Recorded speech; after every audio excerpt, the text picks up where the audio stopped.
If you don't mind, to begin with, Mike, and if you don't mind talking about it, because I know you did it on the Q&A with us, about just the tragedy that you've been involved with at home recently. Yeah, well, it wasn't just me. Thousands of people lost their homes from the fire in Los Angeles and upstate California. And unfortunately, we were one of them, and so my whole home and the studio just burned to the ground, and lost 3 pianos and my hard drives and a lot of music and our family's memorabilia. My wife's uncle was in World War II in Normandy, lost a Purple Heart. We had that. It's just endless in pictures and letters when I was in the Army, and it's tough, but we're alive, so what can I say? Yeah, we have a listener, and he signed himself out in Thousand Oaks, California.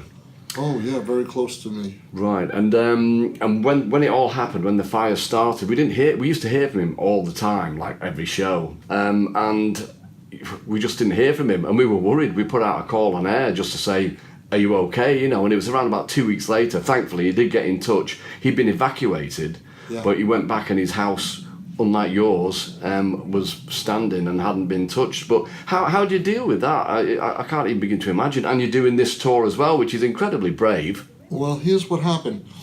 We were literally watching television, and we saw it go up on TV. Right. Which was absolutely shocking. And how fast it went up. There's a house standing, and 7 seconds later, it's gone. And it was an aerial shot. And interestingly enough, my daughter's in-laws' house went up 1 hour before. Right. And we saw that on television. I mean, the odds of the same family losing 2 homes is just 1 out of a billion. They had us on the news in Los Angeles. They just couldn't believe it. So it was very rough, and I was considering pulling this tour, because I didn't want to leave my wife. It's worse for a woman who makes a home, Right. But to be honest, I just didn't feel I could do that to the band, the crew, the people you hire who depend on it for a living. I didn't feel good about doing it to the fans. I didn't want to do it to the promoters. Right. But I don't think anybody would have blamed you if you had, Mike. I think it would have been really understood, but I just didn't feel good about doing it. So, I guess the word courage probably doesn't come into play a lot in people's life unless you're having to overcome something that's hard. And I was being tested, could I get strong and come out here and make music? And so far so good, But it's still hard being away from my wife, and it's a long tour where I have about 60 more shows. 60 shows? Wow. They're still coming in. We just got Australia and Hawaii, and we have about 33 in the States and New Zealand. And I think what's happening is the music is, people are realizing it's just not a tribute band. We have 3-4 alumni all the time, and it's a moving kind of a group, but we always have great alumni, whether it's Jerry Leonard or Mark Platty or Earl Slick or all 3 of them, and Carmine Rojas on bass. And the singers keep getting better and better. You can't have one singer the way I'm doing it at this point in this kind of a situation. You need 3. So why is that? Why? Can you explain? David's he's so wide and so was so brilliant, still is, I guess, on a different plane.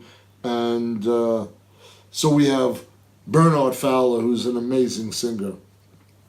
He's worked with the Stones, hasn't he, previously? 30 years with the Stones, and he's been with everybody. I mean, he's been with Herbie Hancock, he's been with Philip Glass, he's worked with him. Wow.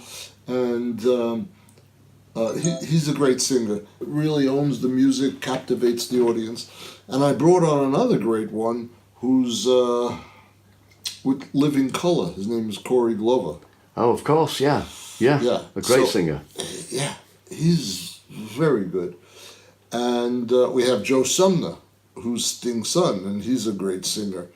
So, and we find the right pieces for them. The sad part is we have so much music that I don't know what to play every night, because I could do 5 hours without blinking, and people want between an hour and a half and 2 hours. So I'm always having to pick both the hits and some deeper catalog, and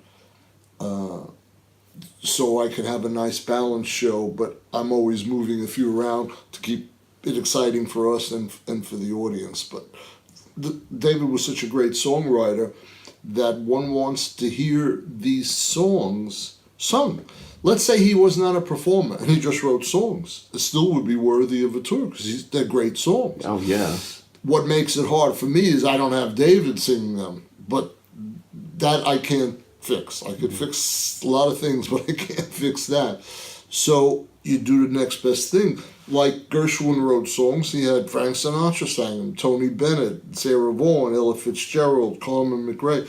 Well, I've now had 200 singers in the last 3 years sing David songs, from Lord singing with us at the Brits Awards 3 years ago, to Evan Rachel Wood. She's a great actress who's a good rock singer. She's in this TV show called Westworld. It's very good. I don't know if you get it over. Yeah, I know Westworld. Yeah, she's very good. And she sang with us several times now. We've had Ian Astonbury from the Cult. Sting sang with us a few years ago. We had last year, Man Who Sold the World. He sang, what's his name? From Jane's Addiction, Perry Farrell. Oh, yeah. We had, Simon LeBarn sang with us a few years ago here. Joe Elliott. To sing like David Bowie is a tall order, isn't it? Because of his, as you mentioned it before, his vocal range and his capabilities were like absolutely unbelievable. There's one David. I've played for 1,000 singers. I've been very fortunate since I'm 14. I just always like playing for singers. And from Mel Torme to Nancy Wilson to Gwen Stefani to Nine Inch Nails to Smashing Pumpkins. Did you sing? Did you play piano for Mel Torme? I played Mel Torme when I was like 16. Wow, that's amazing. So I've seen the whole gamut. But so there's David, and then the next group starts here. Right, of course. And you have to, when you're on stage, not compare. You have to. The band sounds like what we sound like when we backed up David, because it's some of the same people. Now, I did play with about 13 different bands with David, and they were all great. And now I've had several bands over the last 2-3 years, but they're all great. Earl Slick's son is playing drums, and he got his training and mentorship from Sterling Campbell, who was our drummer for many years. He's the young energy in the band, and he's a young fella, and he plays the music terrific. He knows every part, every drum beat. I really, really enjoy him. And Carmine Rojas, he played on Let's Dance. Yeah. And, Serious Moonlight. Serious Moonlight and Glass Spider. Very solid bass player. I think he was the music director for years with Rod Stewart. So he's been around. He's been playing gigs with probably 1,000 different bands for the last 40 years. And right. Just a solid bass player and a nice guy.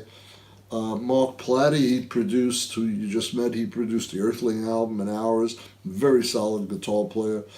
He sounds great. Jerry Leonard is an amazing guitarist. He was with us and music director on the Reality album, and he is part of Heathen album.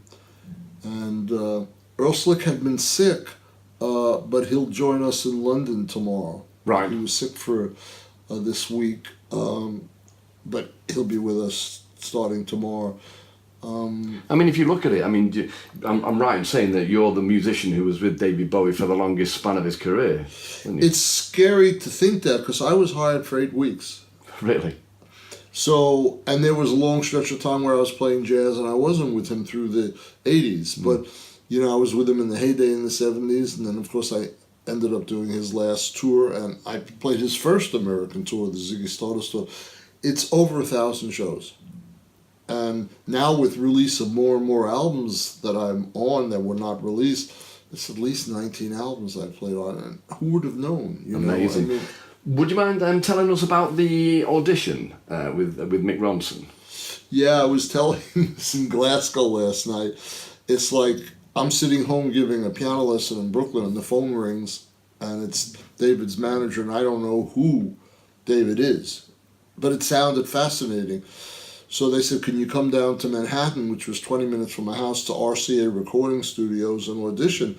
So I have my daughter, who's 2 years old, not even, in a little swing next to the piano. I have a piano student who's having his first lesson, and I asked the piano student to babysit my daughter.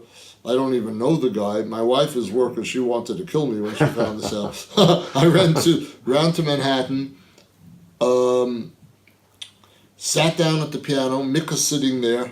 These other wild characters are right in the recording room, but I could see them through this glass, different color hair and all sorts of wild stuff, big boots. And I'm in a t-shirt and jean. And Mick gives me the music to changes, and I play, like I say, 7 or 8 seconds, and he said, you have the gig. And it just was like, really? He said, I can tell I play the piano too. So I said, okay. And then 2 weeks later, we're in Cleveland, Ohio, playing our first gig with the Spiders from Mars. I'm used to jazz clubs with broken down pianos, no PA system. Here I have a monitor system.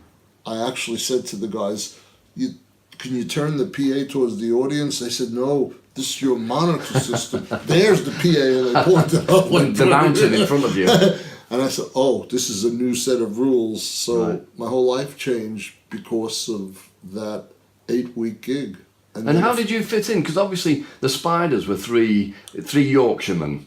And I met Mick Ronson very briefly in 1975, but I've gotten to know Woody a little bit. Yeah.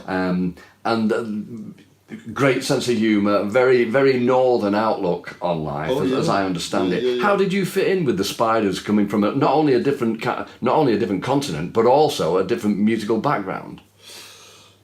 You know, my training in music was very unusual in that I liked a wider span of music than most musicians. So I was a classical pianist first, and I loved classical music, but I loved pop music. And I got the jazz bug at 14 or 15, so I loved jazz. And then later on I loved fusion music, and then rock music, gospel music. So I didn't have delineations of categories of music. I knew there were categories, but whatever I heard that I liked, I was like a sponge and a chameleon, and I absorbed that. So when I joined an English rock band, I didn't know that mentality or the aesthetic, but I listened and I found a space and a place. It was not instantly easy from the viewpoint that I didn't want to interfere with their vibe. But songs like Changes in Life on Mars needed the piano, so I had to take charge and play the piano. And I became one with them, and it was an amazing band. I mean, Woody's an amazing drummer. Trevor was a great bass player, and there's no one like Mick Ronson, To this day, I haven't played with a better guitarist, feel and human being. But David, every guitarist he had was great. Yeah, sure. I loved them all. I mean, the amazing thing is, I kind of look at the albums, and you can see what the influence is, apart from obviously David Bowie. And so, particularly if you look at maybe Hunky Dory, and you can see that Rick Wakeman had a big effect on the album. Big effect. And then Ronson really came into his own on Ziggy with the guitar-led album. But then for you to be the new guy and come in and leave such a remarkable stamp on Aladdin Sane, that is a really remarkable achievement. So, were you surprised that Bowie let you run riot and do what you did on Aladdin Sane? I was too naive to actually think anything other than, this is fun. You know what I mean? I was used to playing experimental music, jazz, avant-garde things, and so this was another cool experience. I recognized, he had a jazz sensibility about him, David, and he played saxophone. So we used to talk about Stan Kenton and Charlie Mingus. He really loved jazz, and you could hear it in his singing. On the first Spiders tour, he took me up to his room and he started playing me videos of Frank Sinatra and Elvis Presley. asking me if his hand motions and his things were like them and what could he learn from them and how he absorbed that. So we were similar in that we're both chameleons. Right. But knowing that I was from America and knew that world, and I actually had turned down, I could have been the pianist for Frank Sinatra at one point. Really? So yeah, I mean, I was busy playing jazz. I mean, I was missed opportunity, but... Did you not consider dropping the jazz for a short while and going with Sinatra? I mean, most people might. Looking back, I should have. I turned down Sarah Vaughan. I mean, I made some silly mistakes, Buddy Rich, but I didn't turn down David Bowie. You didn't, no. And his artistry, you know, is just on another level. So I was able to blend, though, with the Spiders, and then that first 2 years, what people don't know is David had 5 different bands that I played with, from 72 to 74, and to my good fortune, I was the only one that lasted through them all. And it's for the same reason that I could change styles with him, and I knew a lot of styles of music. It wasn't just because we were friends, which we were. He was friends with the other people too. It was because I loved gospel, so I could play certain things on Young Americans. I could play what he needed and wanted on Diamond Dogs, on Pinups. And of course, Aladdin Sane was the tour de force. And it's nice to be playing it on the show tonight. We're also, from time to time, do Lady Grinning Soul. I don't know if we're doing it now. I opened the show with that a couple of nights ago. And I played Time last night, and I played Aladdin Sane the night before. It's just mind-blowing. It's David would be the ultimate casting director because he knew how to pull things out of you. And everything I had practiced in the prior 10, 15 years to meeting him, he found a way to find on an album, whether it was my bebop jazz style, whether it was avant-garde, whether it was classical, whether it was the simplest pop playing, whether it was Ray Charles, rock and roll, Professor Longhair, Dr. John kind of things, Leon Russ. Whatever it was that I could do, he found a song for it over the span. And not only the best casting director to find what was within me, Carlos Alomar, what a great rhythm, Luther Vandross, Michael Kamen, the list goes on, Stevie Ray Vaughan, right? Oh, of course, yeah. Nile Rodgers. Because you were, of course, Reeves. You were part of the what seems like one of the craziest tours ever, which started out as Diamond Dogs, and of course then there was a break, and then Young Americans was recorded at Sigma Sound, and then the tour changed. You were there. You were one of the few people who were actually there when that transition took place. Because did you notice that the soul music was really seeping into Bowie's kind of character? Because I was driving around the United States with him in a limo. Right. And he's listening to Aretha Franklin with headphones. Well, that's in the Cracked Actor documentary, isn't it? So it is in that. Right. You know, right. You make me feel like a natural woman. Right. And he's doing the bow, and you can see he's just absolutely loving it, and his sense of adventure just to stop the tour and record this album that nobody was expecting, and then continue the tour with new material is mind blowing. When I look at it now in 2019, and this is 1974 or so, or 73, 74, it's like, wow. I look at it from now and go, wow. Then I didn't even think twice. It's like, because I didn't have anything to compare it to. So I never worked with a rock artist. I never worked with someone like him. And I guess this is what they do. They switch tours. It went from Michael Kamen being the music director of the Diamond Dogs tour, playing second keyboard, and I was playing piano, to me becoming the music director on the Young Americans tour. And what a lot of people don't know, I was the opening act. Oh yeah, on I that knew tour. that. Yeah, but they didn't put it on the thing because the manager didn't want it. So it was the Garson band, and we'd play for 40 minutes before we bring up David with Luther Vandross singing soul tunes and Jeff McCormick singing Moody's Mood for Love, which is an old jazz piece. And there are bootlegs of there are those some shows, aren't there? Right? Yeah. But it would have... Look, what I most regret is not having a great video of the Diamond Dogs tour. And David told me it's the only tour that he didn't properly document. But I just feel somewhere, somehow, someone has it.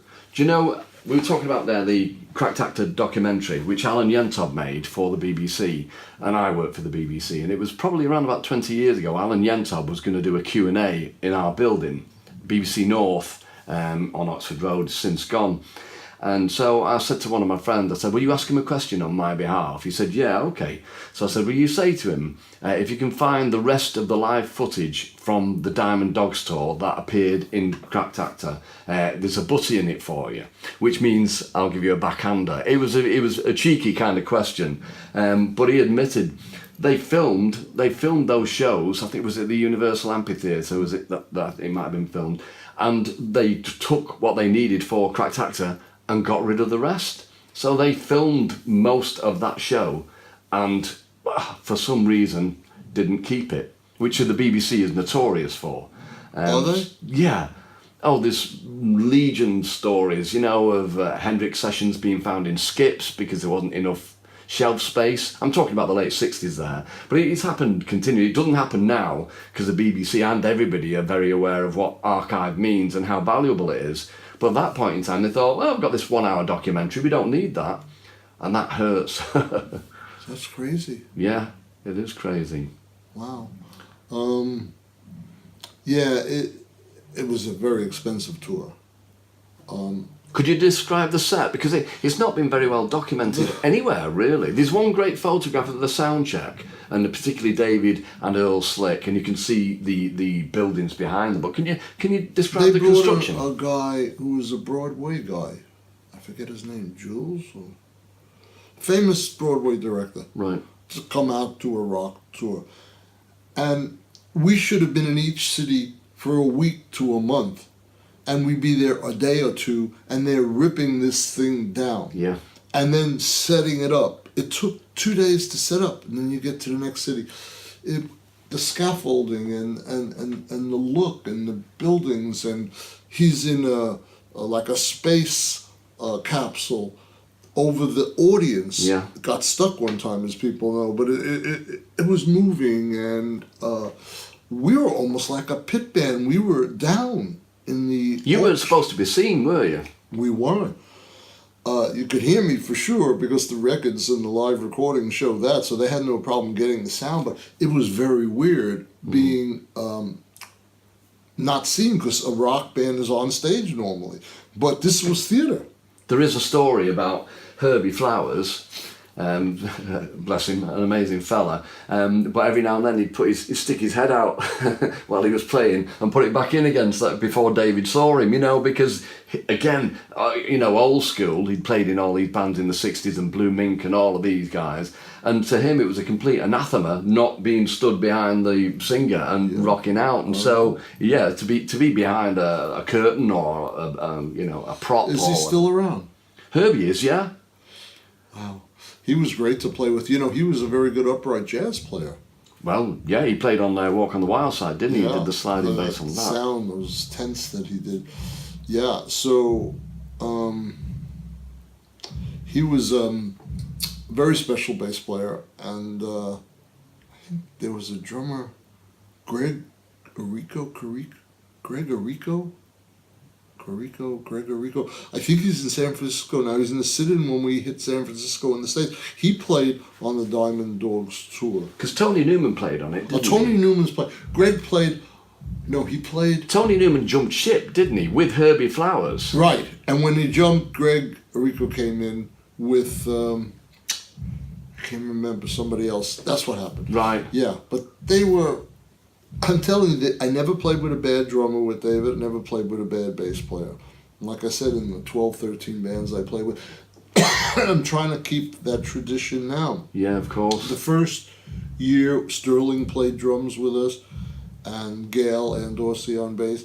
But Gail's with Lenny Kravitz, so she has a very solid job. Sterling's with the B-52s. Oh, was he? I didn't know that. Yeah, he's been with them actually since 2002. Because Zach Halford, Zach did it first, and they're both very close friends, so they've always traded gigs. That's how, when Sterling was with Soul Asylum, he sent Zach. Right. And then Sterling came back on when Soul Asylum stopped, and so they're very close. And again, I played with both of them. You have to adjust to each of their drumming because they're totally different drummers, but both unbelievable.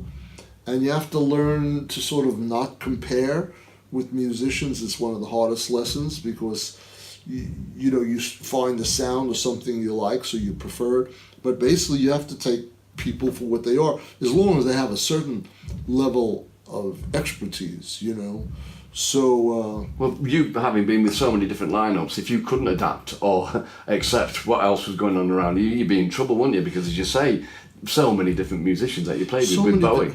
And as a jazz musician, you're kind of trained to be a snob, and not like rock musicians, and not like anyone who can't improvise and doesn't have a vast harmonic knowledge and an ability to play a million lines with virtuoso speed and precision.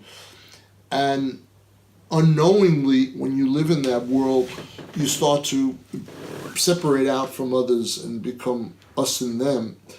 And it took me 20, 30 years to get rid of that and just be an open musician. I was in Amsterdam with a 13-year-old, and there were all these professors, and they wanted me to play on a piano and perform for them. It was a big dinner.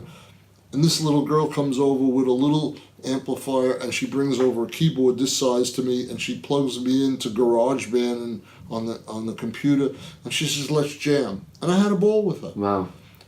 I only had this many notes, but I found the vibe. It's really not about the notes, but the notes are what we hear. Music is composed of harmony, melody, and rhythm. So those are your three elements, but what it's really about is the communication and the interaction and the exchange and the magic that occurs. And that's what David knew, and most of the musicians he chose. Because that's what I was wondering earlier on with Mick Ronson. I was just wondering if you think there's this guy with a Hull accent, he's a rocker, what would he really know about arrangements and such like? But of course he was a master of it, wasn't he? I mean, his string arrangements are just world famous now. If you look at what he did for Life on Mars and the work he did on Perfect Day. If you listen carefully tonight, I took those string arrangements and re-recorded them in my studio, note for note, with new musicians, because I didn't have access to the tapes or the separate parts. So we just listened to them, note by note. We notated what he wrote on, so you'll hear it on Life on Mars, you'll hear it on a few other pieces during the evening. It's on Moon Age Daydream and Changes, right, and some other songs. So, like David, I'm doing what he did in the 90s. On half the songs, not all of them, we have tracks, but just a little string here and a little. But I'm using Mick Ronson's string parts, and Great. So it gives such an authenticity. But of course, the band is playing, and if the strings weren't there, it still sounds great. But there's something very magical. Starman, you will hear it. Yeah, and you'll hear it tonight, and it's his parts. And to re-record them in my studio with violin and cello, they're very simple, but they're great simple. And that's what Mick Ronson was. And he would stand over Tony Visconti's shoulder and learn how to orchestrate. That's how he learned. Yeah. Good old Tony. Yeah, he was a sponge, wasn't he? I mean, he played recorder and violin as a child as well, didn't he, Mick? So he had a little bit of grounding there, but not that much. I love his piano playing. I think he's playing piano on 5 years. I think that's him. Is that Mick? I think that's Mick. Wow. And of course, on Hunky Dory, Rick Wakeman did an amazing job. The piano, that stuff. I've played Life on Mars with David 200 times. Every time I made it different. But the one people know who listened to the original record, I'm on a million bootlegs and other versions of it live. But that's a definitive version. But I knew I had to find my own version because David wanted me. He didn't want me to be a clone of anybody else. Of course, and, when I teach, I don't want anybody to be a clone of me or anyone else either. We each have a voice, and you want to sort of get that voice out. Well, you've done that, Mike. Like I say, Aladdin Sane is behind you, but the legion of work that you've done with David is just absolutely incredible. When you're young, in your 20s, I just didn't have the awareness. I thought I was playing very simple music, and I sort of couldn't wait to get back to a jazz club. It's like They say that youth is wasted on the young. it's painfully wasted on you. But the good part of it is my naiveness allowed me to just be myself, and I wasn't filtering or questioning myself or judging it. I just played. And I didn't hear those tracks for 15, 20 years. Right, really. I just went on with my business. It was the internet brought it. And there's not a day that goes by that I don't get an email or a text or a message from someone somewhere about specifically Aladdin Sane. Next in order would be Lady Grinning Soul and then Time. But this has been going on since the 90s, every single day. And I can't figure it out because I've played on thousands of tracks, hundreds of artists' albums. But that album and those songs were so startling. I mean, I first saw Bowie on a programme on Granada TV called Lift Off with Aisha, and it just predated the legendary Top of the Pops Starman appearance. So that's when I got into Bowie. It was in the summer of '72. But I absolutely adored Bowie, from that point on. But when Aladdin Sane landed, it kind of blew everybody's mind because of not only the genius of the songs, but your handling of the piano in it. It was just, because a kid like myself didn't know much about jazz. So it really was like from a different planet, and that is what was so brilliant about Bowie. Of course, one of the many different aspects of him being so brilliant is that he'd throw a 13-year-old like me a curveball, which is you, and it would just blow my mind, as did young Americans, so you just didn't know what to expect. But for you, it was just business as usual. It was business as usual, but history is a funny thing. It shows you what rises to the top, and you don't know what's going to happen. Now it's 45 years since Aladdin Sane, and it has held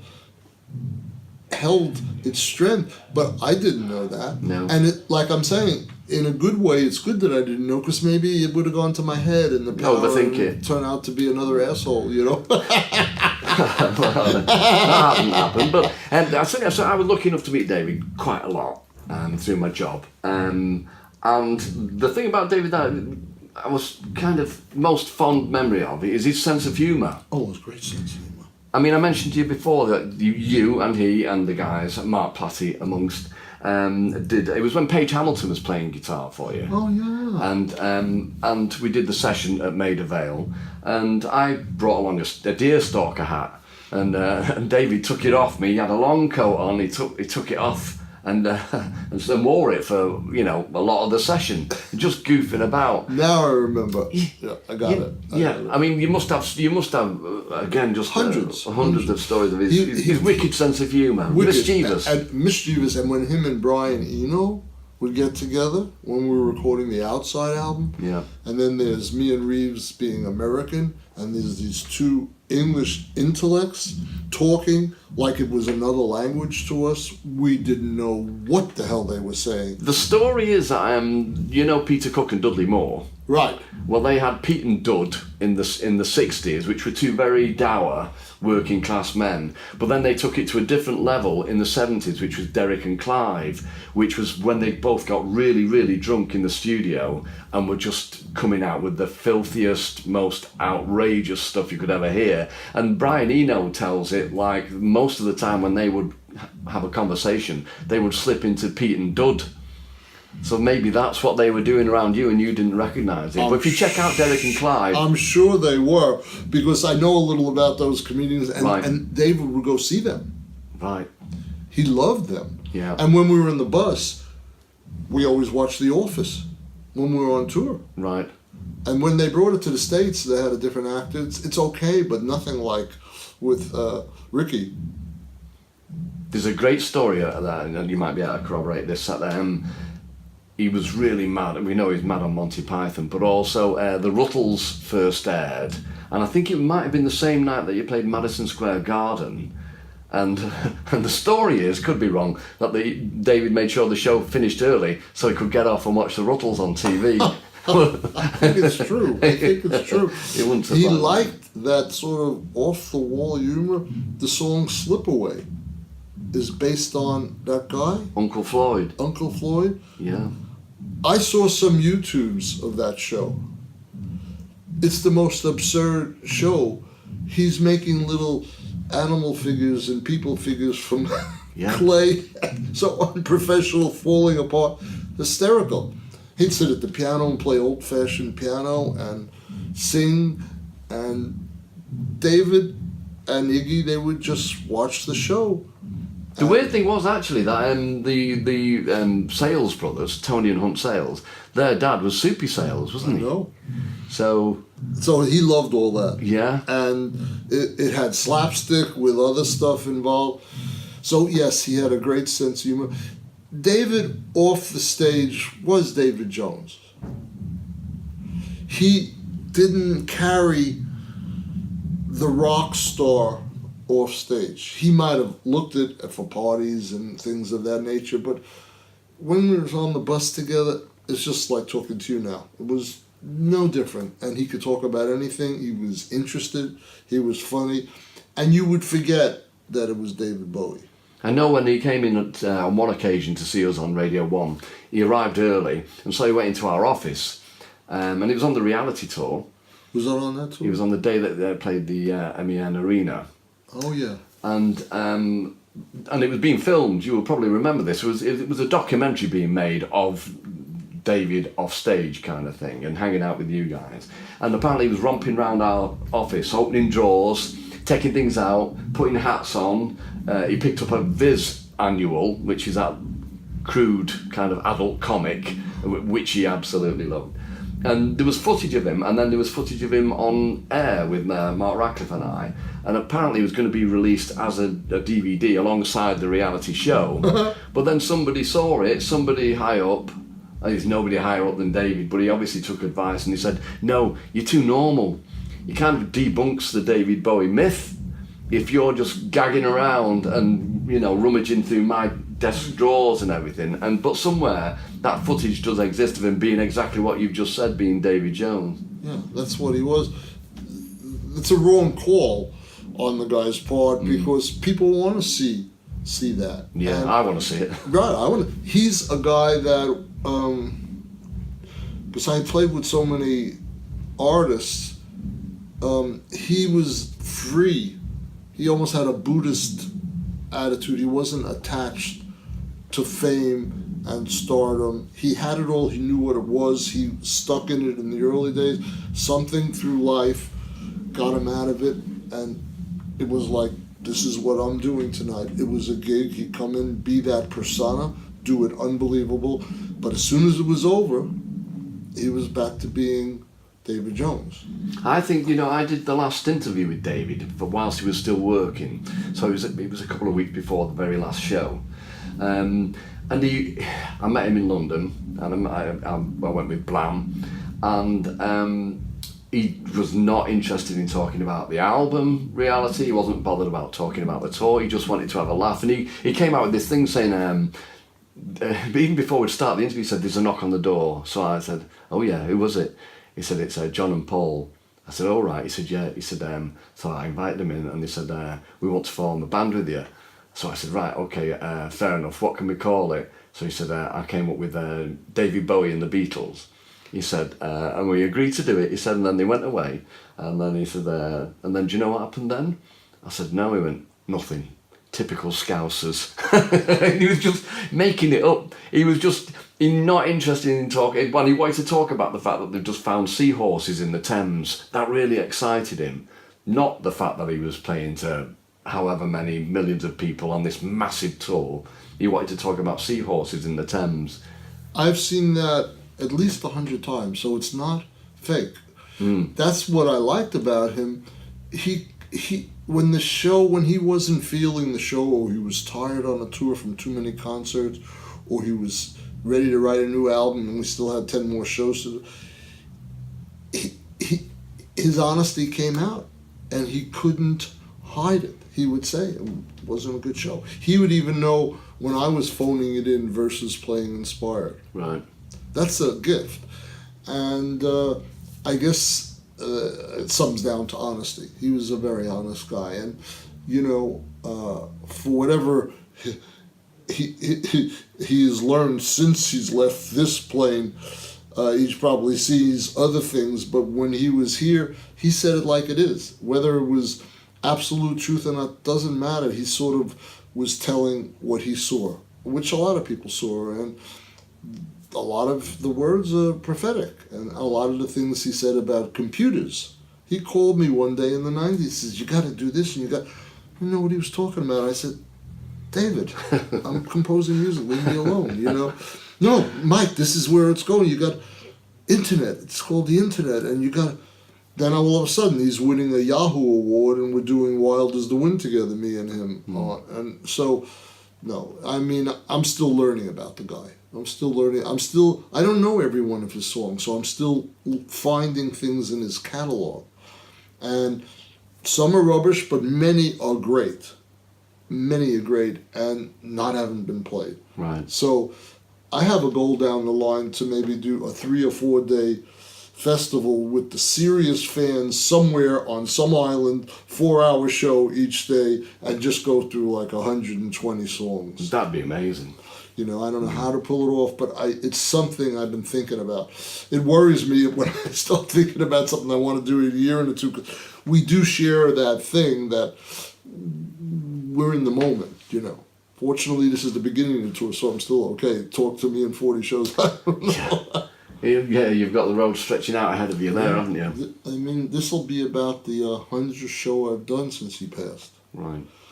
And like I said before, there's been a lot of great singers who love his music. So as long as people do justice and I have a good band, I'll keep doing it. You know, I still do my classical stuff. I do my jazz stuff. I'm involved with the healing aspects of music, and I've written symphonic healing suite, worked with brain surgeons and doctors. So I'm into a lot of different things, but I'm having fun with his music because we're paying respect to the songs, but I'm doing what he'd wanted me to do, which is still fine things. So even when I play Aladdin Sane, I do different things with it than I did back in the day. Well, if you keep doing it, we'll keep going to see you, Mike. Thank you so much. Thank you so much. That was absolutely brilliant. Thank you. Thanks, Mark.